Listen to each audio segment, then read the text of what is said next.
Selamat datang di Arah Baru, tempat di mana kita tidak hanya berbicara soal perubahan, tapi menyelami akar terdalam dari perubahan itu sendiri, pikiran kita. Di dunia yang penuh distraksi dan tekanan, manusia sering terjebak dalam ilusi. Kita menyangka bahwa hidup kita dikendalikan oleh apa yang ada di luar sana, oleh keadaan, oleh orang lain, oleh masa lalu yang tak bisa kita ulang, atau masa depan yang belum tentu datang. Tapi mereka yang melangkah lebih dalam tahu bahwa segalanya bermula dari satu titik kecil yang tak terlihat oleh mata, tapi menggerakkan seluruh hidup kita, pikiran. Marcus Aurelius pernah menulis, kehidupan manusia ditentukan oleh pikiran-pikiran yang mendominasi benaknya. Dan para filsuf Stoik percaya bahwa tidak ada hal di luar sana yang benar-benar bisa menyakiti kita, kecuali jika kita mengizinkannya masuk lewat pintu pikiran. Itulah mengapa sebelum kita bisa mengubah hidup, kita harus belajar memahami cara kita berpikir, bukan untuk menghapus rasa takut, tapi untuk memeluknya dengan kesadaran. Bukan untuk melawan emosi, tapi untuk mengenali bahwa emosi hanyalah hasil dari interpretasi. Dan bukan untuk menolak kenyataan, tapi untuk belajar menerima kenyataan dengan pikiran yang tidak lagi reaktif, tapi reflektif. Channel ini bukan tentang motivasi instan. Arah Baru adalah ruang perenungan, tempat kamu menata ulang peta mentalmu, supaya kamu tidak lagi merasa tersesat saat dunia tak berjalan sesuai harapan. Karena saat pikiranmu jernih, dunia luar mungkin tetap kacau, tapi kamu tidak akan goyah. Karena kunci dari segalanya selalu dari dalam dirimu sendiri. Dan itu dimulai dari pikiranmu. Apa yang sebenarnya membuat hidup kita terasa berat? Apakah karena keadaan yang rumit, orang-orang yang menyakitkan, atau masa lalu yang tak bisa kita ubah? Banyak dari kita menjawab, ya, karena semuanya di luar kendali. Tapi jika kita jujur dan melangkah lebih dalam, kita akan menemukan satu kenyataan yang sering luput disadari. Bukan dunia yang menyakiti kita, tapi cara kita memaknai dunia itulah yang menciptakan penderitaan. Dua orang bisa kehilangan pekerjaan di hari yang sama.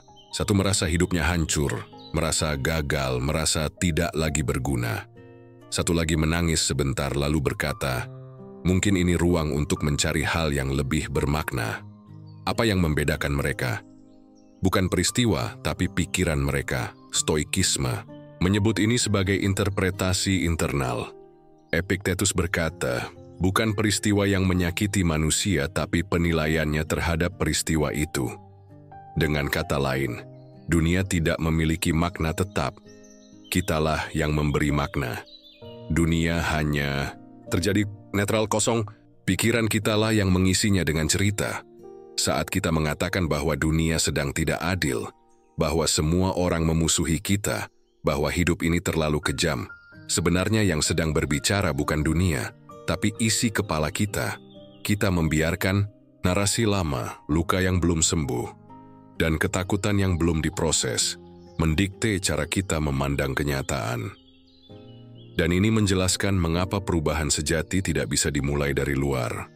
Kita bisa pindah ke kota baru, ganti lingkungan, bahkan ganti pasangan. Tapi selama pola pikir kita masih sama, penderitaan akan tetap mengikuti karena tempat terjadinya dunia bukan hanya di luar sana, tapi di dalam sini, di dalam kepala. Jadi ke dalam cara kita melihat, merespons, dan memahami. Lalu, apa artinya ini bagi kita? Artinya jika hidupmu terasa gelap, mungkin bukan karena hidup itu sendiri, tapi karena jendela pikiranmu berdebu.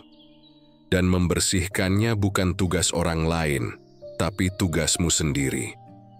Mengubah dunia luar mungkin butuh waktu, kekuatan, dan keberuntungan. Tapi mengubah cara kita berpikir tentang dunia adalah kekuatan yang selalu bisa dimulai sekarang juga. Disitulah letak kebebasan sejati. Bukan dari dunia yang tunduk pada kehendak kita, tapi dari diri yang tidak lagi tergantung pada dunia. Setiap emosi yang muncul dalam hidupmu, entah itu ketakutan, kecemasan, kegembiraan, atau harapan. Semuanya bermula dari satu sumber, pikiran. Seringkali kita berkata, "Aku sedih karena dia pergi.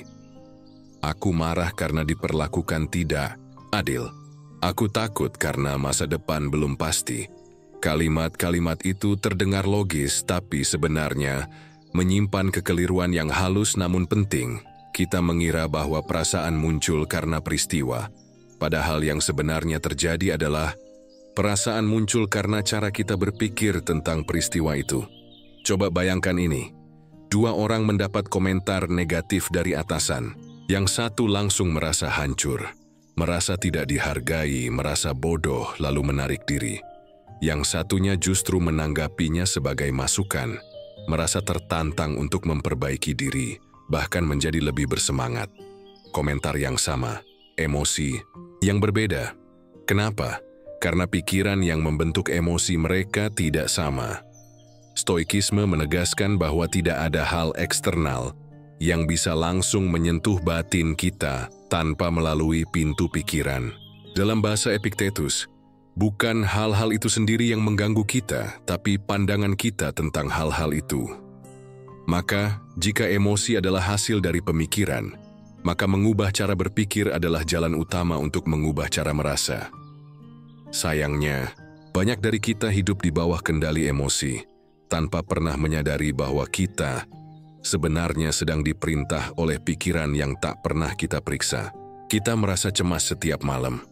Bukan karena kenyataan buruk sedang terjadi, tapi karena pikiran-pikiran kita mengarang skenario yang belum tentu benar. Kita merasa rendah diri, bukan karena orang lain lebih baik, tapi karena pikiran kita membandingkan dan menyimpulkan bahwa kita kurang. Dan selama kita tidak menyadari itu, kita akan terus percaya bahwa emosi adalah kebenaran mutlak, padahal mereka hanya gema dari pikiran-pikiran tertentu. Berita baiknya, jika kita mampu mengenali bahwa perasaan kita berasal dari pikiran, maka kita juga punya kuasa untuk memeriksa pikiran itu. Apakah pikiran ini realistis? Apakah ia berdasar pada kenyataan? Ataukah hanya bayangan lama yang tak lagi relevan? Kesadaran seperti inilah yang akan memisahkan kita dari kebiasaan hidup reaktif. Kita tak lagi dikendalikan oleh arus emosi. Kita mulai punya jarak. Kita bisa bertanya sebelum percaya, memilih sebelum hanyut. Dan dalam ruang sadar itulah kita membentuk kebebasan batin. Jadi, jika hari ini kamu merasa lelah, hancur, atau tak berdaya, berhentilah sejenak. Bukan untuk melawan perasaan itu, tapi untuk bertanya dengan tenang, apa yang sedang aku pikirkan sampai aku merasa seperti ini? Kita sering merasa dikuasai oleh emosi. Marah tanpa kendali, kecewa yang dalam, atau sedih yang tak tahu arah. Seolah-olah emosi adalah badai yang datang begitu saja, tanpa izin, tanpa aba-aba. Tapi mari kita pelan-pelan bertanya, benarkah emosi muncul begitu saja? Ataukah ada sesuatu yang lebih dulu memicunya diam-diam dari dalam diri? Jawaban dari stoikisme sangat jelas. Pikiran adalah akar dari semua emosi. Emosi bukan datang dari luar, melainkan dari cara kita menilai apa yang terjadi di luar. Kalau pikiran kita tenang, kejadian buruk sekalipun bisa kita hadapi dengan kepala dingin. Tapi kalau pikiran kita keruh, bahkan hal kecil bisa terasa menghancurkan. Bayangkan seseorang menyenggol kita di jalan. Jika pikiran kita sehat, kita mungkin berpikir, dia tidak sengaja. Tapi kalau pikiran kita sedang kacau, kita bisa langsung tersinggung, marah, atau menganggap diri dihina. Bukan karena senggolannya berbeda, tapi karena pikiran kita memberi makna yang berbeda. Itulah mengapa Stoik seperti Seneca menyarankan untuk tidak langsung percaya pada emosi pertama yang muncul. Karena emosi itu belum tentu bersumber dari fakta, tapi mungkin berasal dari asumsi, ketakutan lama, atau luka yang belum pulih. Ini pun diudah. Emosi adalah seperti api. Ia akan membesar jika kamu terus memberinya bahan bakar. Dan bahan bakar itu adalah pikiran. Sayangnya, banyak dari kita tidak pernah diajarkan untuk melihat ke dalam. kita diajarkan untuk mengatur dan ekspresi, bukan memeriksa sumber. Kita belajar menahan amarah, tapi tidak belajar memahami kenapa marah itu muncul. Akibatnya, emosi menjadi sesuatu yang ditekan, bukan dipahami. Padahal pemahaman adalah kunci. Ketika kita menyadari bahwa setiap emosi punya cerita dalam pikiran kita mulai bisa mengendalikannya dengan cara yang dewasa. Kita tidak lagi bertanya, "Kenapa aku marah?" Tapi kita mulai bertanya, "Apa yang aku pikirkan sampai aku merasa perlu marah?" Dan dari kesadaran itu, kita bisa memilih. Memilih untuk diam saat hati mendidih. Memilih untuk bersikap tenang meski dunia ribut. Memilih untuk tidak membalas meski ingin. Karena pada akhirnya, yang membedakan orang kuat dan orang rapuh bukan emosi yang mereka punya, tapi cara mereka mengelola emosi itu. Dan semua pengelolaan dimulai dari satu titik, pikiran yang sadar. Jadi, jika kamu ingin lebih damai, bukan emosi yang harus dihapus, tapi pikiranlah yang harus dibersihkan. Apa yang kita sebut sebagai realita, seringkali kita anggap sebagai sesuatu yang objektif, apa adanya, dan tidak bisa ditawar. Kita berkata, "Inilah kenyataan hidup. Aku menderita karena kenyataan ini." Tapi di balik keyakinan itu, ada sesuatu yang lebih dalam, yang jarang disadari. Realita bukan semata-mata apa yang terjadi, melainkan apa yang kita pikirkan tentang apa yang terjadi. 2 orang kehilangan uang dalam jumlah besar. Yang satu berkata, "Hidupku sudah selesai." Yang lain berkata, "Ini pelajaran paling mahal, tapi mungkin juga paling penting." Satu peristiwa, 2 makna, 2 dampak psikologis. Kenapa bisa begitu? Karena peristiwa tidak membawa makna. Kitalah yang memberinya makna. Inilah yang dimaksud para filsuf Stoik saat mengatakan bahwa kita tidak terganggu oleh peristiwa, melainkan oleh penilaian kita terhadap peristiwa itu. Realita bukan di luar sana, berdiri dengan netral dan mutlak. Realita adalah apa yang dipantulkan oleh lensa pikiran kita, dan lensa itu bisa jernih, bisa pula buram, bisa pula penuh warna dari luka lama dan keyakinan yang tak pernah ditinjau ulang. Contoh paling sederhana adalah hujan.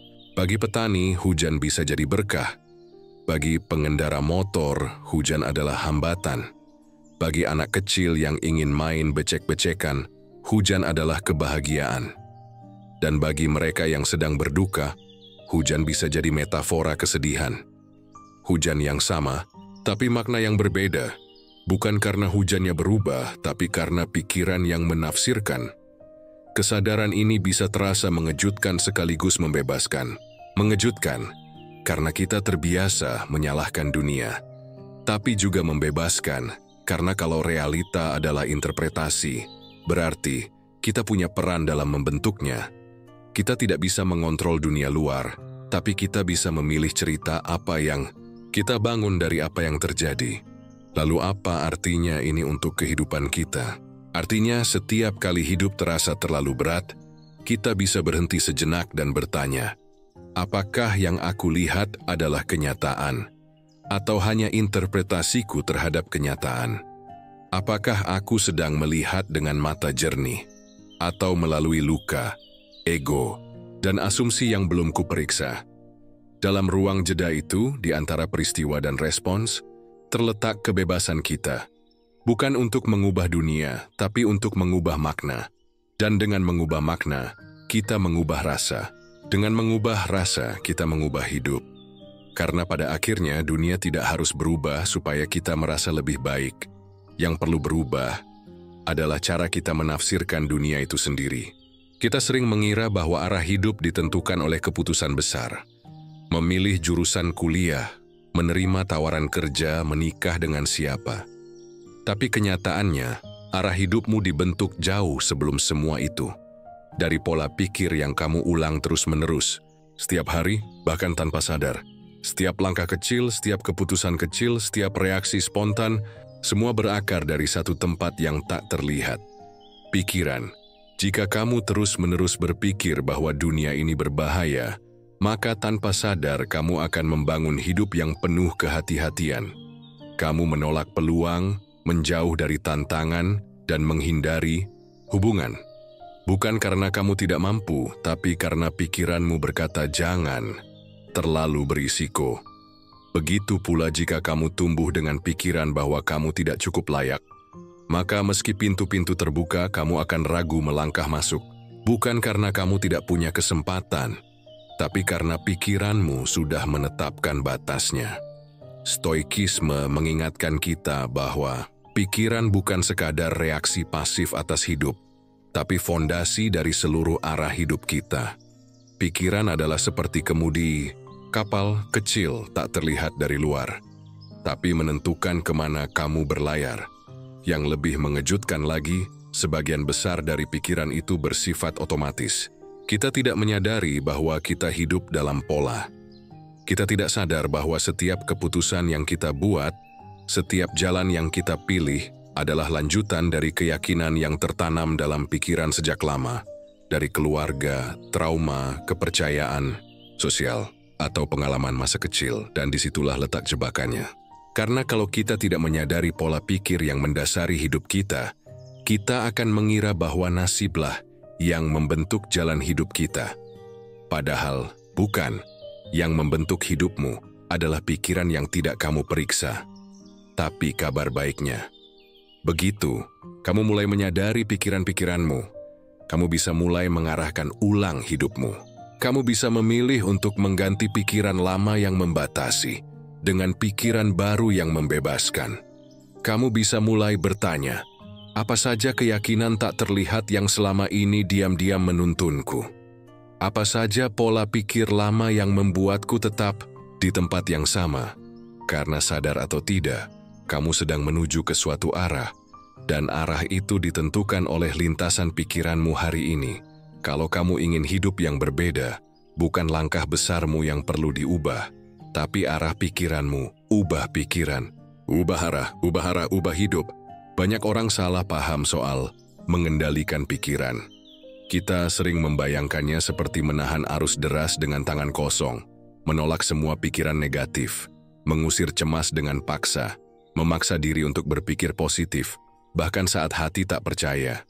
Tapi justru disitulah masalahnya. Semakin kamu melawan pikiranmu, semakin ia menguat. Semakin kamu menekan kecemasan, semakin ia menyesakkan.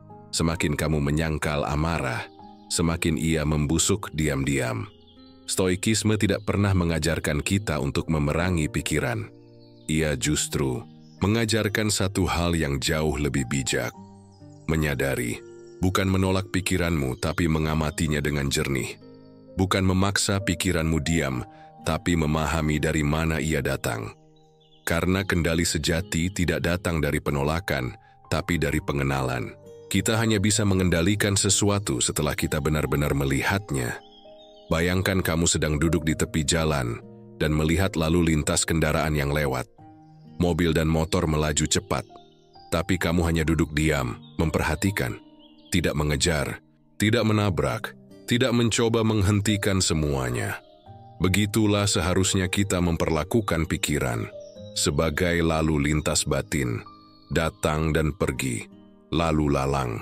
Tapi tidak harus kamu ikuti. Kamu bisa berkata dalam diam, ini pikiran takutku, muncul lagi. Ini suara lama dari rasa tidak aman. Ini pikiran membandingkan diriku dengan orang lain.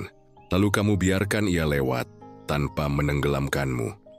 Dengan kesadaran, kamu mulai bisa memilih mana pikiran yang layak dipercaya, mana yang hanya gema dari luka lama. Dan disitulah kamu menjadi pemilik kendali. Bukan karena kamu memaksa pikiranmu, diam, tapi karena kamu tidak lagi diombang-ambingkan olehnya. Epictetus berkata, ketika kamu mengamati pikiranmu tanpa bereaksi, kamu mulai menyadari bahwa kamu bukan pikiran itu. Kamu bukan isi kepalamu. Kamu adalah kesadaran yang menyaksikan semuanya, dan itulah kekuatan tenang yang sesungguhnya. Kamu tidak lagi sibuk menolak pikiran buruk. Kamu hanya membiarkannya lewat, tanpa perlu dibela, tanpa perlu dipercaya. Karena pada akhirnya pikiran tidak perlu dilawan. Yes, hanya perlu disadari. Bayangkan ada seseorang yang bersamamu setiap hari.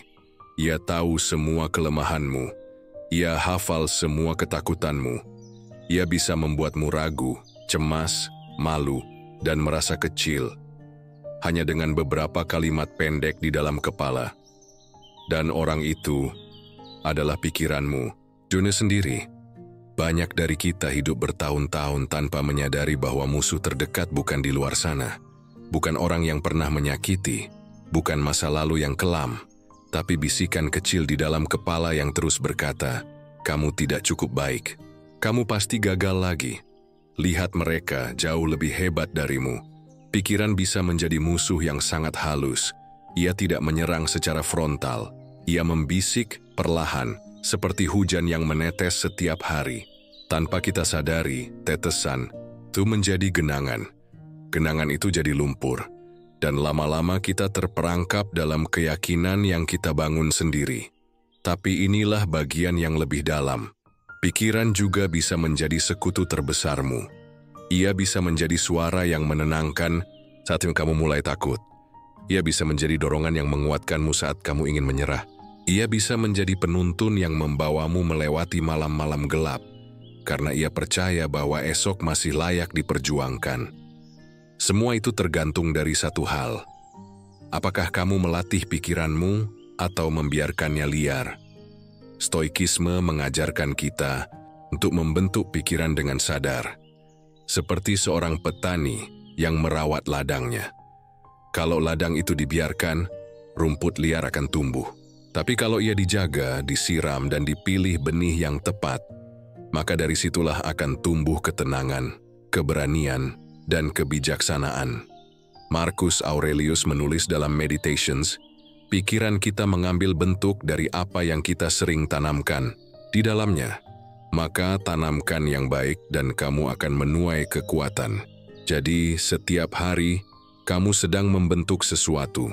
Entah membentuk seorang musuh yang akan terus menghalangimu dari dalam, atau membentuk seorang sekutu yang akan menjadi alasan kamu terus melangkah. Bahkan saat seluruh dunia meragukanmu, pilihannya bukan tentang berpikir positif terus-menerus, tapi tentang menumbuhkan pikiran yang jernih, kuat, dan berpihak padamu. Karena di ujungnya, hidup ini terlalu singkat untuk terus berperang dengan isi kepala sendiri. Lebih baik menjadikannya rumah yang bisa kamu pulang, bukan tempat kamu selalu ingin lari. Pikiran adalah alat yang luar biasa. Ia bisa membayangkan masa depan, belajar dari masa lalu, dan menciptakan solusi sebelum masalah muncul. Tapi tanpa kesadaran, kemampuan ini bisa menjadi pedang bermata dua. Karena ketika pikiran dibiarkan, tanpa penjagaan ia mulai menciptakan cerita, dan seringkali cerita itu penuh ketakutan. Bukan karena kenyataan yang menakutkan, tapi karena pikiran membayangkan skenario terburuk, dan kita percaya padanya. Kita mulai membayangkan, apa jadinya kalau aku gagal? Bagaimana kalau semua orang menertawakanku? Apa yang akan terjadi jika aku mencoba, dan ternyata aku memang tidak cukup? Dan yang menyakitkan adalah, semua itu belum terjadi, tapi tubuh kita sudah bereaksi seolah itu nyata. Jantung berdebar, nafas menjadi sempit, kaki gemetar. Bukan karena ancaman nyata di hadapan kita, tapi karena pikiran yang menciptakan ancaman semu. Itulah kekuatan ilusi yang diciptakan pikiran yang tidak dijaga. Dan stoikisme menyadarkan kita bahwa sebagian besar penderitaan kita bukan datang dari apa yang terjadi, melainkan dari apa yang kita bayangkan akan terjadi. Epictetus berkata, kita menderita lebih banyak dalam imajinasi daripada dalam kenyataan. Dan memang benar, berapa banyak hal yang kamu khawatirkan ternyata tidak pernah benar-benar terjadi. Berapa banyak ketakutan yang kamu pelihara, padahal itu hanya bayangan yang kamu cipta sendiri. Masalahnya bukan pada kemampuan berpikir ke depan. Masalahnya adalah saat pikiran itu tidak diawasi, tidak dipilah, tidak diuji kebenarannya. Pikiran yang tidak dijaga akan menjadi produsen ketakutan palsu yang terus aktif 24 jam sehari. Dan lama-lama, kamu tidak lagi hidup di dunia nyata. Kamu hidup di kepala sendiri. Di dunia buatan yang penuh asumsi, kesimpulan tergesa-gesa, dan rasa takut yang tidak berdasar. Lalu apa yang bisa kita lakukan? Pertama, sadari bahwa tidak semua yang kamu pikirkan itu benar. Kedua, perlakukan setiap ketakutan sebagai pertanyaan, bukan kebenaran. Alih-alih berkata, "Bagaimana kalau aku gagal?" Cobalah tanya, "Apa buktinya aku akan gagal?" Alih-alih bertanya, "Bagaimana kalau semua orang menolakku?" Cobalah lihat, siapa yang benar-benar peduli dan kenapa pendapat mereka menentukan hidupku? Dan yang ketiga, jaga pikiranmu, seperti kamu menjaga rumahmu. Jangan biarkan semua yang datang masuk tanpa diperiksa, karena kalau kamu biarkan, ketakutan palsu akan berakar. Dan dari akar itulah tumbuh pohon ragu, malu, dan menyerah sebelum berjuang. Sering kita berpikir, hidup akan tenang kalau masalah selesai.